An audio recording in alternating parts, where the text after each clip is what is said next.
At the end of your life, what will be your legacy? What will you leave behind for future generations? For the world, join the World Messenger, Izabela Lundberg, each week as she brings you a new distinguished guest from the business, sports, or entertainment world to share their success, their struggles, and their lessons. They will share their insights into current hot topics that affect everyone. Izabela facilitates an intimate, vulnerable environment to find the true value of humanity and real leadership. Are you ready for your legacy? The legacy that matters? Hello, hello, my beautiful friends. It's Izabela Lundberg here, the World Messenger, and I'm inviting you for another epic episode of Legacy Leader Show. I am having today's guest with me to tackle the question of transformation and how that ties into so many aspects that I'm sure you are not even possibly considering this time, but you should. Today, let me introduce you my great friend here from Denver, Colorado, who is joining us and who has been involved in so many different things. Former Marine, who is one of the top leaders in cybersecurity, also who is the Vice President of OVASP organization that he will be sharing more about and where they're up to on the global scale and so much more. He's instructor. He is a curious mind and creative mind that is doing so many great things in our community. And without further ado, let me introduce you, Frank Victory. Frank, how are you? Good, good. Thank you so much for that great introduction. You're absolutely welcome. Frank, we are literally on cusp of tremendous transformation. It's happening in all facets. Do you mind sharing what that means to you and where do you see transformation occurring right now the most and what implication that has? Well, I think that when we start talking about transformation, what is that driver behind it? Why are we doing that transformation? And in a field such as cybersecurity, I think we always have to keep transforming over and over again. We have to really, not just transformation, but more accurately, I would say, is evolution, right? We have to continue to evolve to become better than what we were. I've been in this industry for a long time, pretty much close to what, almost 3 decades now. And the attacks that were happening and the things that were happening 3 decades ago, they're not even relevant now, right? I mean, they were so simplistic. Um, they were able to, the attacks and everything else, compared to today's attacks, where we are talking about real damage. We are talking about multi-vector type of attacks. We are talking about where they are not going for that short-term goal. They are playing the long game. They have huge strategies, everything along those lines. How are we going to keep evolving or transforming to meet and defend our organizations against these type of attackers? I love how you expanded on that and specifically where is that right now the highest vulnerability, which is around that security and security, not only on the physical level, but also on infrastructures that are operating businesses right now in a virtual setting. Obviously, as an instructor, as someone who teaches and who is the veteran in the industry, you touch transformation also on the very significant high-profile projects, as well as obviously dynamics between team and talent. So do you mind sharing a little bit about the implications that you see from the human nature, human side, that is contributing adversely to that issue? Okay, the human side, that's probably the biggest challenge that we have within the cybersecurity realm when we start talking about people, because it can play effect into a lot of different things. I think the most common thing is where we build up these cyber defenses and great things, but all it takes is one person clicking on a phishing email to allow somebody in. But I think that the human factor goes into a lot of different areas. So, for example, fatigue and burnout, right?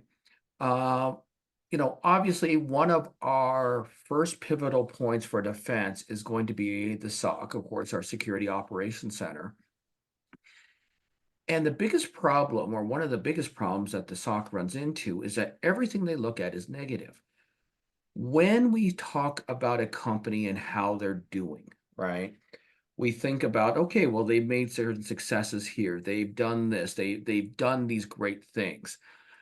And however, the SOC only sees alerts, right? If something's working great, the SOC will never hear about it. The SOC will never go by because it's not an intrusion. The other part and the challenges for the people in the SOC is that if something goes great, let's say that there by some weird margin there are no cyber attacks, right? Or we do our job 100% correctly. Mhm. Business goes on as normal. Well, let's remove the cyber security. Let's say again we get into that area where there is no cyber attacks out there. The business goes on as normal, right? So how does the SOC provide their value in there, right? Because hey, we have been, working tirelessly to protect this business so that it can operate as normal, right? So that they can do what they want. And in some ways, we are trying to stay invisible to the people that are making the business run. So how do you, or how that's another people factor that falls into place? Yes. And this is obviously beyond just the SOC as a department. I'm seeing this across different departments, even sales and marketing, right? Or people that anything touches in organization, technology, which we cannot obviously live and operate in this modern age without it. That also can attribute to higher risk. But what I'm also seeing is a lack of understanding what is my responsibility as an end user, right? And how do I exercise that, not only my rights, but also my responsibilities with? And a lot of gray area there. So do you mind sharing some interesting aspects and stories, because you're amidst of that, not only through the numerous organizations and associations you're part of it, did you hear this horror stories and some of them that are so preventable, like for example, the story that we heard about what just happened with that automated upgrade that have half of the world paralyzed for a few days. Sure, sure. Well, I think the biggest thing that we have to try to understand is that the person working in marketing, the person that is working in human resources, the person that's working in sales, their job is just as important to them as our job is important to us. And they are trying to bring in revenue. They are trying to get the message out. They are trying to protect the people. And in order for them to do their job, everything has to work, right? They can't be under cyber attack. At the same time, they also have to make sure that they're protected against these threats. And they could see us as, quote, getting in the way of them, right? That they can't do certain things because security won't allow them to. When we talk about things like physical security, right? And we talk and we see the people that are coming into the field and we think, well, why don't you do this? Why don't you do this? Right? I don't want to do this. That's an understandable threat, right? Don't go into a bad area of town. Don't leave your car unlocked, things along those lines. A lot of the attacks on cybersecurity are invisible, right? I mean, obviously, we have our tools so that we can see what the attacks are, but the standard typical user will not. Mm, And that's really, if we talk about the CrowdStrike outage that was what, approximately about a month ago or something like that, and it yes. took out what, half the world. That is actually the perfect example of that invisibility. CrowdStrike has been in people's systems forever, right? I mean, they have probably been operating with that CrowdStrike for a long time, and the users never knew about it, right? They were protected about it. Obviously, there was a mistake that was made. There was a small issue, took down all their systems, and then, of course, it became visible. The problem, right now, especially in that situation, is that how do they, the first time that the standard user knew that they were being protected was, well, an outage. My system didn't work. I can't get, you know, this booked. I can't get my job done. Oh, and, look at places with airlines. Oh, well, I can't get you on the plane. We can't launch the plane because the systems were out. Yes. And that, of course, had a snowball effect down the line, because if people can't move, that causes a bigger problem.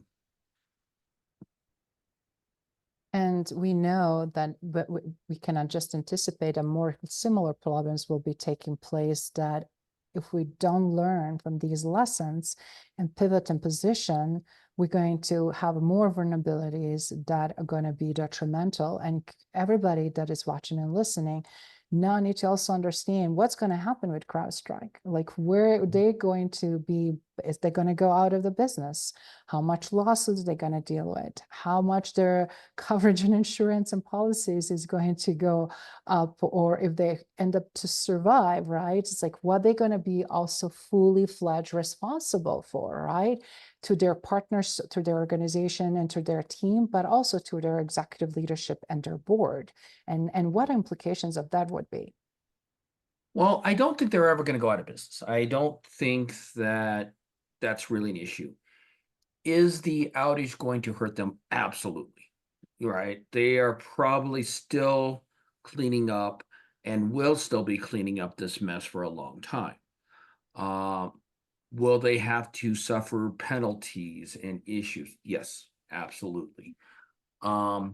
However, working with somebody that and having experience using CrowdStrike, I can say that they are the best there is, right? They are one of the best products out there. They are well used. Their interface is normally right on. These attacks are stopped, their detection mechanisms, everything along those lines. Their product is top tier, right? So, will they survive? Absolutely. Can we survive without it? I don't think so, right? I don't think that the companies that have had CrowdStrike, I think it was like a couple of airlines, for example, could they actually just go remove CrowdStrike and replace them with somebody else? No, not very easily. And honestly, they would have more outages and more issues than they did when CrowdStrike had their outage, right? When they made their mistake. They would suffer more losses than that, because they replace them with somebody else, right?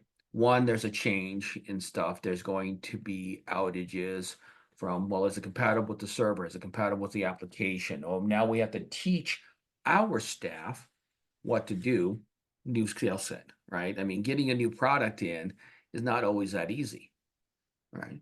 Because you have to bring a new skill set in. Will they have more issues as far as, well, okay, applications, things like that? But the other part I think is going to be a very big thing is the fact that, what if they're not as good, right? I mean, CrowdStrike has spent a lot of time and a lot of effort in protecting their product. Do I think that there are other products that meet it as far as quality level? I don't think so, right? I think that there are going to be companies, the other MDR platforms or XDR platforms, that will try to take advantage of this, but I can't really see them succeeding, right? I mean, there'll be some success. There'll be some people that are going to go and say, we're going to throw away CrowdStrike. And to me, that's a knee-jerk reaction on the company. And that's not a very good thing to do, right? You have to really give it some thought. You have to go and say, well, before this outage, how many times did CrowdStrike give us a problem, right? And, we can apply this type of logic to anything. I've worked in so many places where they want to go and replace a firewall because Checkpoint sucks, right? And so we're going to replace them with Cisco. And then a couple of years later, well, Cisco sucks, so we're going to replace them with Palo Alto. Yes.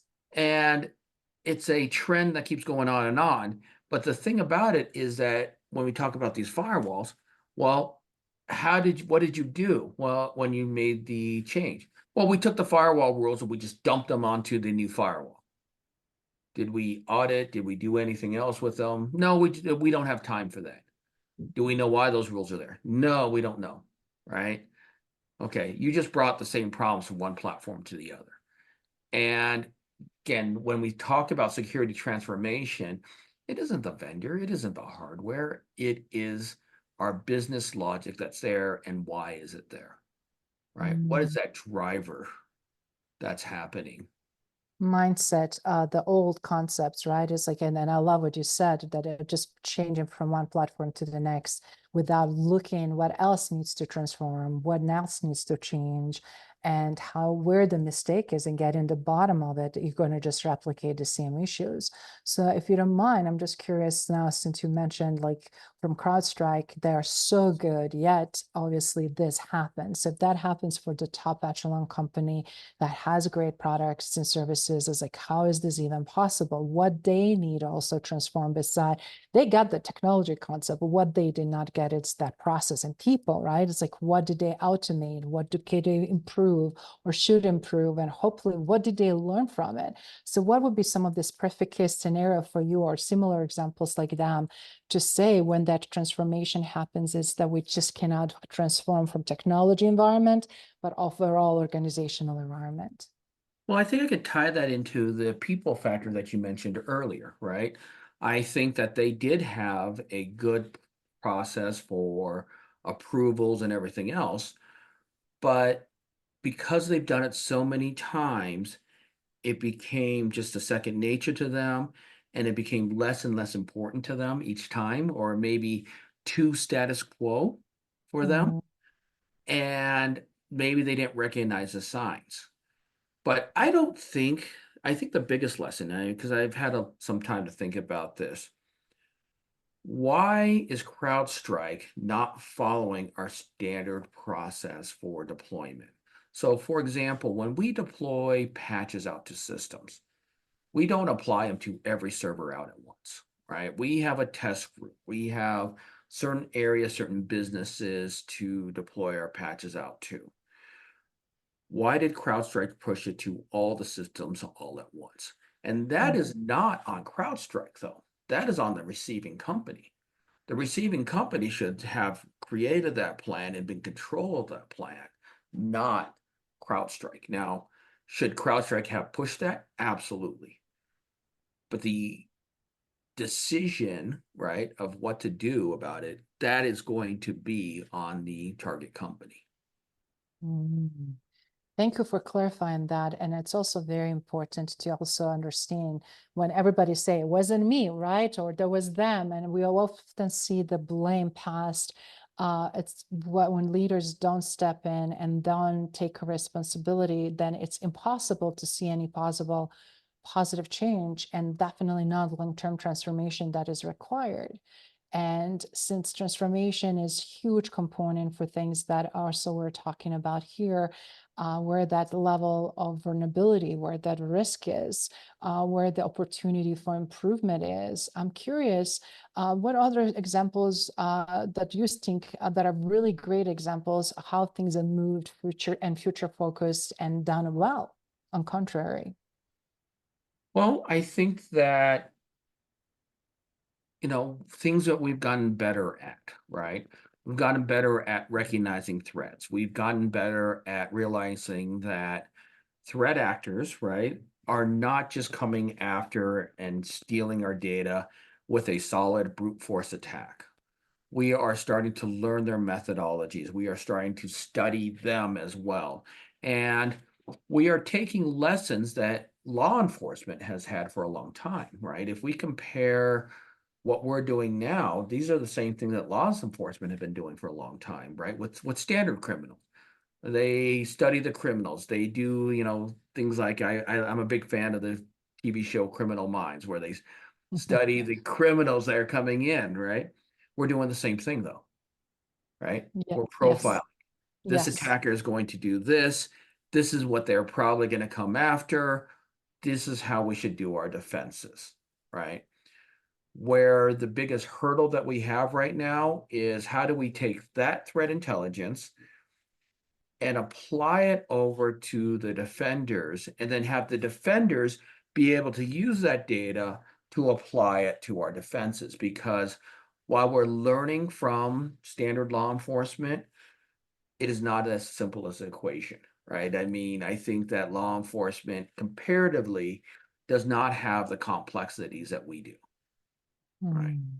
Because of the biggest thing is that when law enforcement is chasing after a criminal, right? They are chasing after that criminal. They don't have to worry though about the business continuing, right? Yes. They could come in and say, okay, well, here's this perpetrator, and we're going to come into this business, or we're going to come in here and we're going to stop all traffic, right? Think about, unfortunately, we've had some around the area where I live where we blocked all traffic because there's a guy with a gun right here, right? And it's like, okay, we can't do that in business. We can't say, well, here's a threat, let's just shut down the business, right? That is not going to be acceptable. The business has to be able to continue. It has to keep moving forward. And in our case, with the way that our businesses move, especially 24/7 by 365, we can't do it. I mean, look at the damage that, CrowdStrike, but that could have been a real attack too, right? What if we turn the CrowdStrike outage around and say, we remove CrowdStrike, whatever reason, CrowdStrike either stopped working, got around it, etc. That could have been a real attack. Why didn't the business know how to recover from it anyways? Right? Mm. Okay. Yeah. What is your IR plan? Because the companies that were completely down and down for a long time didn't have a good recovery plan, Mm. right? And when we talk about what is it, the IR, the IR, the BC plan, they didn't have it. I love what you said there because it's so interesting and fascinating that risks have been all-time high in modern time just because of velocity of everything that is happening at once, right? And at the same time, I remember early 2000s when we were talking about creating plans and testing them out before they occur, like how good is your risk, right? And de-risking concept. And if you don't have a plan, then you really are just absolutely going to act reactively. And I remember how many companies thought this is such a waste of time. And right now, how many of these planes don't get even fast enough created because the risks and the whole train of the sequences and events is just happening, and it is so explosive, has such a strong, obviously, implications and much more severe impact because of all of those elements we're talking about. So what would you recommend for leadership that are really making these decisions, specifically where we see the most vulnerability, like in healthcare and financial industry? What would you suggest and recommend for them to really double down on? Oh boy. That is a very hard question, right? Because, one of the things that working in offensive security, we always like to ask is talking to those leaders, what keeps you up at night? What are your 5 W's? What is the most biggest risk you have? And honestly, I don't think that's the best way to approach the question. I mean, the question is absolutely valid. I think that in being in offensive security, the first thing we need to do is understand the business. Healthcare is different from finance, right? Mhm. Finance is going to be different from manufacturing, right? So the first thing that we as offensive security or even defensive security, right, the blue team, we have to do is understand is what the business is and what their goals are, right? What are going to be the biggest things? Because if we can align ourselves with healthcare, right, for example, and understand what healthcare is trying to accomplish specifically, then we're going to relate to them a little bit more and we can build better defenses. For example, when I was working for an medical insurance company a long time ago, and one of their business tiers was pharmacy, right? Well, I can't go to the VP of pharmacy, who, by the way, she was a pharmacist as well as a VP, and say, well, what keeps you up at night? Right? Well, she's going to talk about what keeps her really up at night, right? I think there were a better question they had was, what would happen if I could adjust somebody's medication, right? What if we all know that when we're talking about medication, it's going to be very specific. It's, 4 grams or whatever that dosage is. What if I adjusted someone's dosage or remove their dosage, right? Mm. Right. I mean, okay, well, there was a stoppage in dosage. We canceled somebody's medication. That's going to be easy, right? I mean, that's going to be easy for somebody to recognize because, hey, I'm on prescription medication. If I went to the pharmacy and couldn't get it, I'm going to go find someone else that can get it for me. But what if the medication and the system that told the pharmacist changed their dosage without me knowing about it, right? Or even the pharmacist knowing about it. They're, counting out their medication and everything else, even a little bit. That could cause everything out to, well, death, right? So, Absolutely. yeah. The high risks, right? And I'm glad, I mean, of course, the industries are slightly different, but ultimately, all businesses have the high regulations, right? And if those high regulated environments are also tremendously vulnerable, and we don't have safeguards for that or not instituted properly, implications are much more detrimental. And some of the vulnerabilities are much higher over the other ones, right? But ultimately, one of the things that we're seeing is implications of the just as a result of the businesses on people, and not necessarily just that work in the business, but just the general public, right? And how is that affecting every day and implications of that? Mm-hmm. Well, one of the exercises I had when I was working for a financial company, I started asking a question. One of the very hard questions to some of my peers was, how does a cybersecurity incident affect us from a business level? Mhm. Can we measure and predict that impact? If we get compromised by something, right, by an attack, Yes. how does that hurt our business? And again, can that be measurable? If we look at the traditional cases, for example, we know that Target was breached, right? They're not obviously out of business. You know, is that predictable and is that measurable? Because if you can predict it, if you can measure it, that gives us as cybersecurity people more power to try to push and get these issues fixed and remediated. But what are the metrics that you're going to use? How do you measure people's attitude towards you? How do you measure public trust? Can you measure public trust? Right? And that public trust is going to vary. If you're, since we're talking about a financial company, we have some people that may be investing and it may be a several $1,000s. Okay. That public trust is going to be different from that person that's investing $1 million. That's two completely different things, right? The person that's doing $1 million, they're going to have absolute trust in you. And honestly, they're probably not even going to be worried about the safety, and they're not going to be worried about the security of the company because that's what they pay the company for, right? That's part of their fees.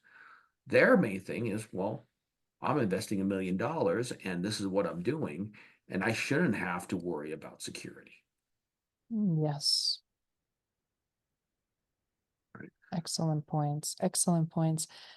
So Frank, when we look at all of this now that we had a chance to discuss and overall overarching goal of transformation and the future of the business, right? Specific sectors that we mentioned from healthcare to finance, then organizational transformation and end users from the team and different departments all the way to individual contributor. What would be one overarching advice for leaders as they're making decision for them to truly adjust and quickly correct some common patterns that you see? Because not only you are obviously teaching real life examples and being professor at universities, you're also involved in wide range of the associations, including OVASP. And from that perspective, I know you're privy with so much interesting data and statistics. And I would love you if you kind of share that some of those, not only just trends, but really some urgent pressing things that needs to improve because will have a detrimental implications. And not everybody will be lucky not to just to get a financial slap or fine. Some businesses will be going out of the business of the magnitude of issues that they will be dealing. Yeah. Well, that's a very hard question because the person that's working and those business leaders or those security leaders, one of the things that we have to realize is that they have their peers as well, and they have their management as well. When we talk about, of course, the CISO, of course, the Chief Information Security Officer, they're focused on that. But they are usually have to work. I mean, they can't make these decisions on their own. They can obviously make certain decisions about security, but they can't say, well, I need $5 million to go fix this problem and then just go spend the $5 million. There's going to be, the CEO, the CFO that they have to speak to. They have to get that approvals. They might have to get approval from the board of directors, who, right, the CFO is going to have security on their mind, but they're going to actually, of course, worry about the entire financial standpoint of the company, right? And from the CFO's perspective, I'm going to spend X number of dollars. I'm going to spend $5 million and get what from it, right? And when we talk about that number, it's like, okay, well, we're going to get $5 million to make sure that the business runs as normal. What the business was running normal is now. How do you justify that $5 million, right? Mm-hmm. That is why I did something very, very unpopular when I was talking about metrics. I said, let's report the real issues. Like, no, we can't have anything red on the board. We can't have anything yellow on the board. Okay, but then here's the problem. You're going to go over to the CEO, right? Eventually roll up to the CEO and say, we're going to need this money. We're going to need to hire 5 more people. And the CEO is going to look at the board and they're going to go, why? Everything's green. Everything's working positively. Why should I hire an entire new team, spend hundreds of thousands of dollars investing to get more green, right? That doesn't make sense. Okay. But then they're like, well, that shows that we're not doing our job. If we have things that are yellow, that's showing that we're not doing our job. Right. That's why we need to buy the extra people. That's why we need the more technology. This is why we need this. You've got to build your case up there. You've got to show the risk. Showing it in yellow, again, yes, is that an issue? Yes.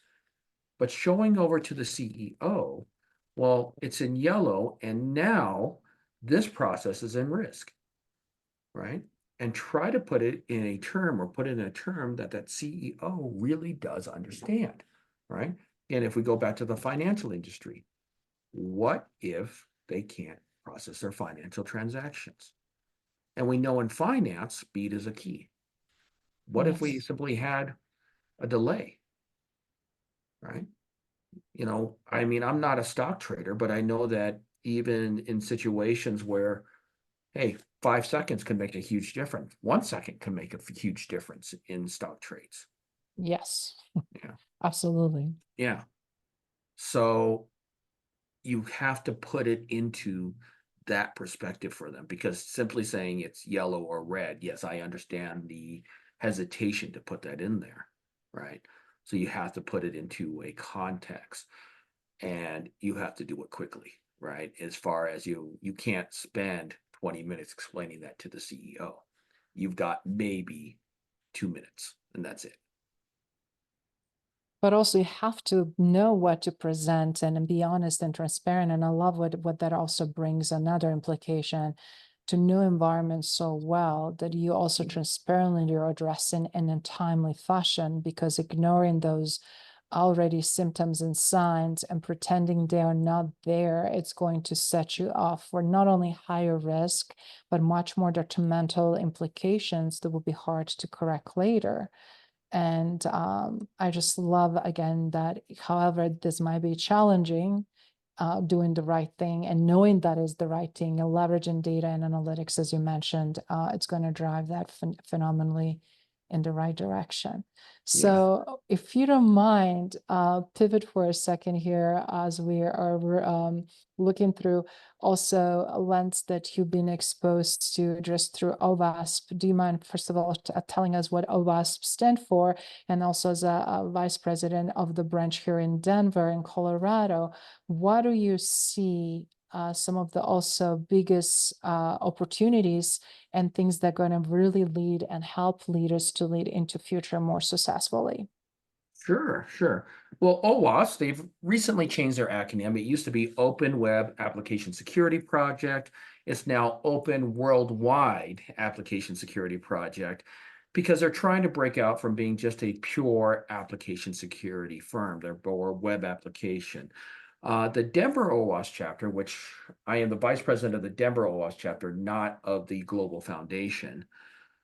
But the Denver OWASP chapter has always been focused on that. We've talked about web applications, of course, but we've also talked about digital forensics. We've talked about risk management. We've talked about network security.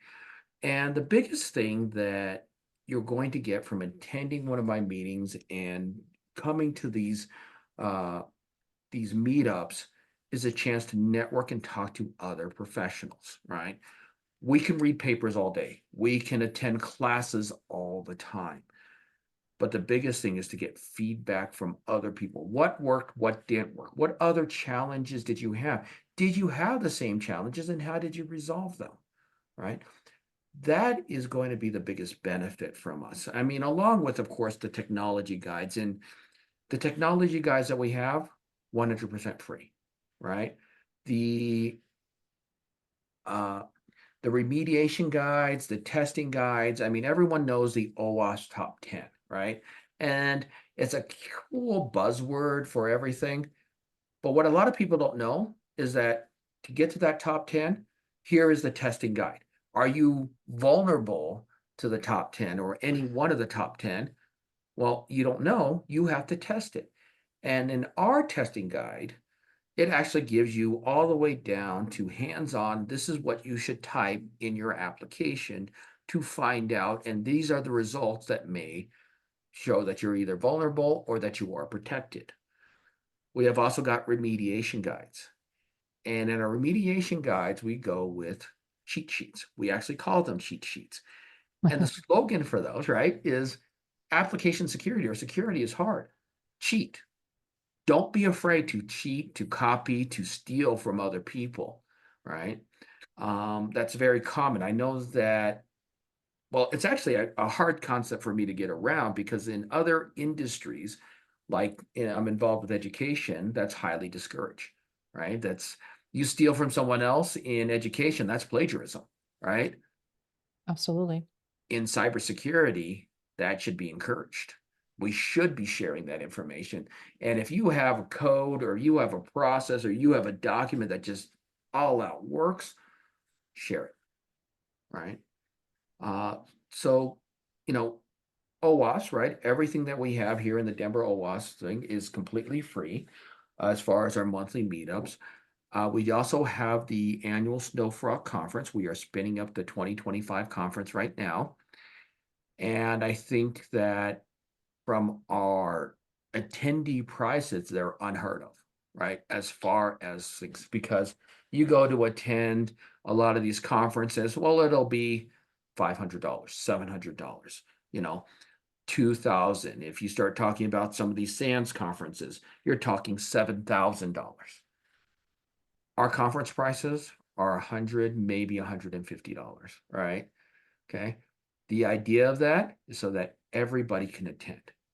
How do we accomplish that? Well, for one thing, the 5 people on the board, right? Myself, we got Vince Pascal, who's the president, and we've got several other members of the board, right? We make a grand total of 0 for doing this, right? As far as payment goes, right? So, that is how OWASP is able to offer those things, is becoming a 100% volunteer board. Hmm. That's brilliant. And it's nice to see how community in not only technology space it's coming together, but overall business, right? And in different sectors and different stages, and also with different skill sets to learn to exchange ideas and do things better. And I love that it's concept of sharing, concept of supporting, but also ultimately preventing all those incidents to happen that we addressed earlier in our conversation. With that in mind, seems like you've been doing so many great things from your service in military and all the way now, obviously serving the communities at large. So I'm curious, what's the next in your bucket list, and what would you like your legacy to be? What would you like you to be known for? Oh boy. Legacy and what's next in my bucket list. I don't know yet. I mean, I'm out exploring new opportunities right now. And again, to be honest, I don't know. But the one thing that I want in anything I do is to be effective, right? I don't want to be the check the box person. I don't want to be the person that just lets things slide and here you go. I want to be challenged, right? When people ask me what I'm good at chaos. I'm good at making chaos or taking chaos and churning it into a more standard process, right?